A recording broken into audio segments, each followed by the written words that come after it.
Hi, I'm Mark Kuemerle. I'm here at the AI Infrastructure Summit, and today I actually gave a talk about how memory is incredibly important in the data center. And not just one kind of memory, but I actually spoke about multiple kinds of memory and how they really need to be optimized to basically improve the performance that we see generation to generation that we're not getting from technology itself. The first thing I talked about was embedded memory, so on-chip SRAM. What I shared with the crowd today is that we've developed a novel IP for embedded SRAM that actually gives us 17 times the bandwidth that we would have been able to get with a SRAM that we purchase on the market.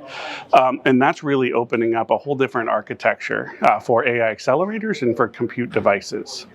I also spoke today about custom HBM, where what I shared with the audience is that Marvell's developing custom HBM that gives our customers more bandwidth with way less overhead than the standard high bandwidth memory. And that is really the key memory that's feeding the accelerators in the data center today.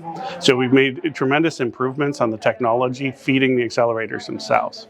And the unsung hero of memory today is actually the high capacity memory. So the DDR memory that everybody knows and loves and we've been using for years and years.